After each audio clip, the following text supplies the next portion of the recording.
सोचिए, जिस मंत्री पर अपनी बेटी, अपनी पत्नी या अपनी समधन के नाम पर गोरख धंधा करके 200 करोड़ की जमीन खरीदने का आरोप लगाओ, बेनामी जमीनें, कई तरह के दस्तावेज और बैंक डिटेल के साथ जिस मंत्री के बारे में सार्वजनिक तौर पर खुलासा किया जा चुका हो, वो मुंह खोलकर जवाब देने से बच रहा हो, तो इसका मतलब क्या है?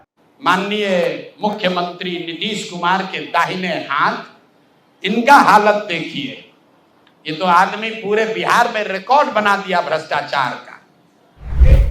ये भाई साहब पिछले 2 वर्ष में 200 करोड़ रुपया से ज्यादा का संपत्ति, 200 करोड़ रुपए से ज्यादा का संपत्ति अपने पत्नी, अपने बेटी, अपने समधन, उनसे जुड़ा हुआ एक ट्रस्ट, मानव वैभव विकास ट्रस्ट, इसके माध्यम से इन्होंने जमीन खरीदी है करीब 200 करोड़ रुपए का।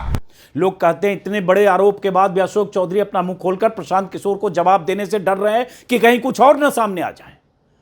हालांकि आपको बता दें कि जेडीयू के एक प्रवक्ता नीरज कुमार ने अशोक चौधरी को सामने आकर जवाब देने को कहा है, और वो पहले और आखिरी प्रवक्ता हैं बीते 4 दिनों के भीतर जिन्होंने कहा है कि अशोक चौधरी को सामने आकर बताना चाहिए, क्योंकि आरोप नीतीश सरकार के एक मंत्री पर लगा है।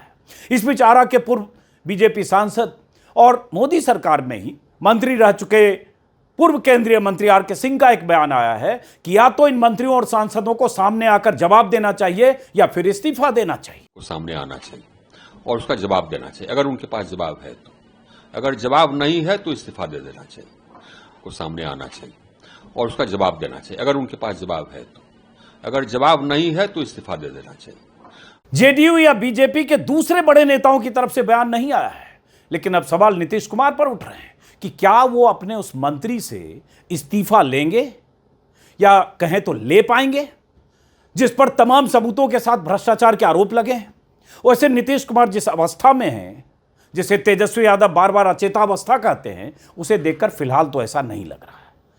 नीतीश कुमार के आसपास की चौकड़ी के एक सदस्य के फंसने के बाद बाकी लोग तमाशा देख रहे हैं, लेकिन कुछ बोल नहीं रहे हैं।